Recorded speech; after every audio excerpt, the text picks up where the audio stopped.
नमस्कार मित्रांनो, स्वागत तुमचं आपल्या फार्ममध्ये। तर आपल्या आज शेळ्या ह्या गेलेल्या आहे।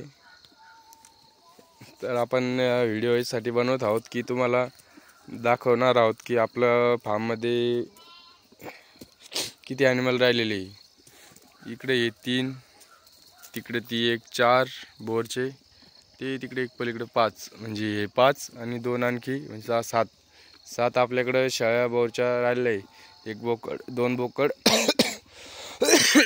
5 शेळ्या आणि त्याच्यामध्ये हे आपले मेंढी, त्याच्यामध्ये या दोन गुंटूर, कर्नाटकच्या गुंटूर जातीच्या 2 मेंढ्या आणि याच्यात 3 या नारी सुवर्ण आणि बाकी आपल्या या डक्कनी आपल्या गावठी।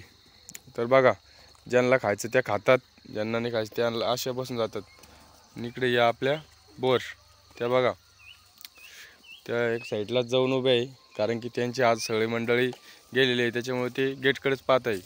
आणि इकडं आपण काबर कोंडल्या, तर आपल्या शेडचं पलीकडे काम चालू आहे, पलीकडे गोबा वगैरे चालू आहे। तर गोबा आपण यासाठी करतो की झाडाला वगैरे स्वच्छता खाली राहिली पाहिजे आणि पिसवाचा त्याचा त्रास आपल्याला कमी होईल, त्यासाठी आपण गोबा खाली बनवत आहोत। आपला फुल ब्लडचा मेल रॉकेट, हे आपला फुल ब्लडचा मेल रॉकेट। हे बघा शेळ्या, कोणी म्हणू शकतं की गावरान शेळ्या या बंदिस्त होत नाही, पण आपण या गावरान शेळ्या आपण बंदिस्त करणार आहोत। तर यांना आपण काय केलं, घेतल्यानंतर ह्या डायरेक्ट मेंढ्यामधल्या होत्या, काही आपल्या घरच्या होत्या। याच्यात मेंढ्यामधल्या काही ज्या मेंढ्या होत्या, तर त्या मेंढ्या आपण सुरुवातीला 2-4 दिवस चारायला सोडल्या, कधी एक टाईम आपण इथं खायला द्यायचो। असे दम्मानं टप्प्याटप्प्याने त्यांना सवय लागत आपण त्यांना एक पूर्णपणे असं बंदिस्त करणार आहोत। तर आता त्याला एक जवळपास बंदिस्त करण्यासाठी 1 महिन्याचा कालावधी द्यावा लागेल। आता संध्याकाळी आपण आज सोडलं नाही, आज इथं चारा टाकू, उद्या सकाळी सोडू, परत संध्याकाळी इथं चारा टाकू, म्हणजे असं त्यांना पण कळलं पाहिजे की इथं पण खावं लागतं।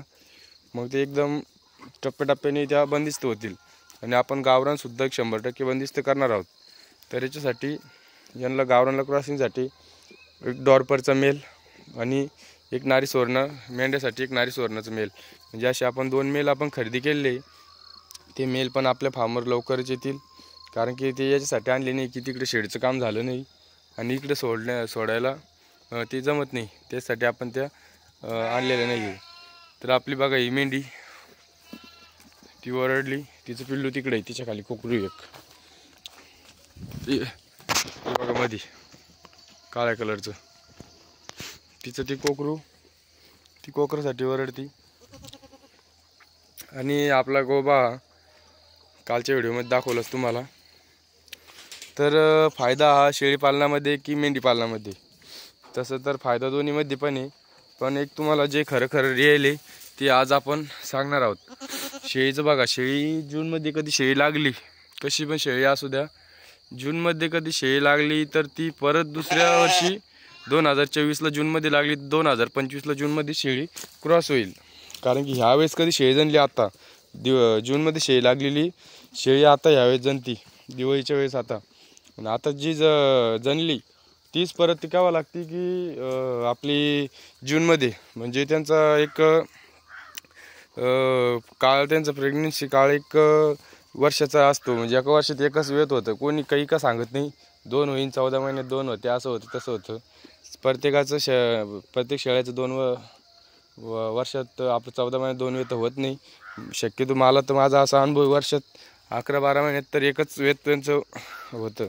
त्याच्यामुळे आपण शेळ्या कमी केलेल्या आहे, कारण की ठेवणार आहे, असं नाही शेळी पालन बंद केलं म्हणून असं नाही, क्वालिटीच्या आपण काही खरेदी करणार आहोत चांगल्या, ते आपण आपल्या फार्मवर आहेत। इथं काही 3 आहे, तिकडे पलीकडे घरी 2 आहे, म्हणजे 5-6 आहेत। त्यांच्यापासून आपले परत ते पण पुढच्या वेळेस 10-20 होऊन जातील। आणि यांचं म्हणजे आपल्याला उत्पादनासाठी एक मेंढी चांगली आहे, कारण की मेंढी 14 महिने 100% 2 देईल, म्हणजे देईल, म्हणजे फक्त कळपामध्ये, त्यांच्या कळपामध्ये फक्त मेल पाहिजे। शेळी खाली झाली, पिल्लू विकलं, लगेच शेळी क्रॉस होते मेल असल्यामुळे, आणि परत त्याच्यामध्ये आपल्याला अशा काही अडचणी येत नाही।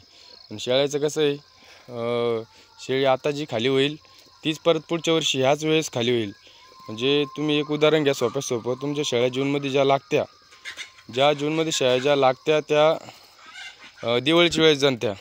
परत जी शेळी दिवाळीची वेळेस जनली तिच्या खाली पिल्लू असतं 4 महिने पिल्लू असतं. तर ते 4 महिने दिवाळी म्हणजे दिवाळी कोणत्या महिन्यात असते, एक 10व्या-11व्या महिन्यात दिवाळी असते. 10व्या महिन्यामध्ये एक तुम्ही धरून घ्या, 10 सोडूनच द्या, 11, 12, 1, 2 म्हणजे फेब्रुवारीपर्यंत त्यांच्या खाली पिल्लूच असतं 4 महिने.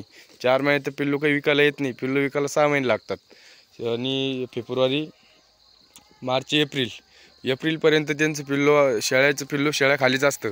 हे कोणी कितीही सांगू द्या, हे मग मी अनुभव घेतलेला जो रिअल अनुभव आहे तो आपल्याला सांगत आहोत.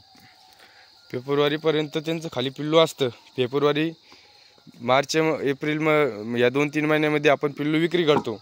पिल्लू विक्री झाल्यानंतर शेळी ही लगेच हिटवर येत नाही आणि लगेच लागत नाही. ती शेळी एवढ्या उष्णतेमुळं हिटवर केव्हा येते, जूनमध्ये, मे ते जूनमध्ये ह्या 2 महिन्यामध्ये शेळी हिटवर येते. त्यावेळेस शेळी लागते.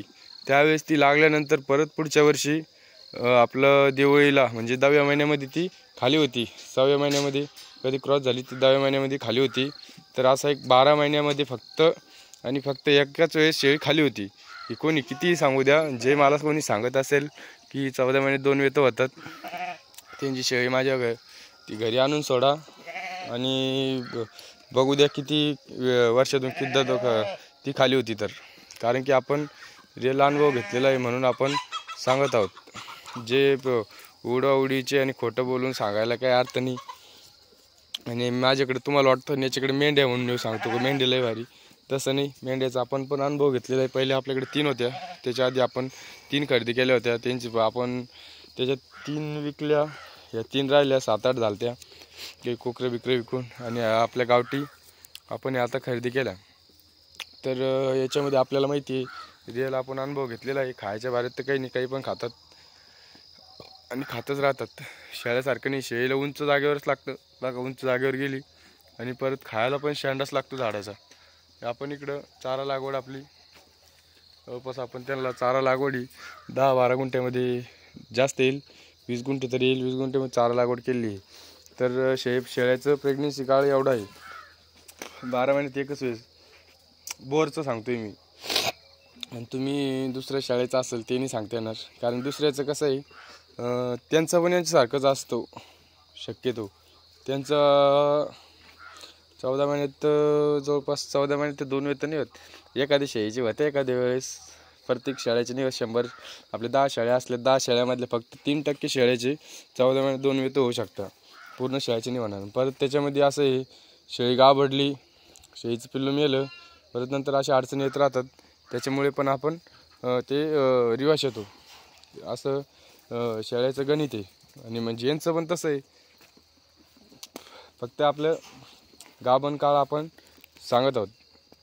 यांचे तुम्हाला हकीकत सांगतो, त्या मेंढीचं पिल्लू जणून 1.5 महिना झाला, तिचं पिल्लू बाजूला आहे.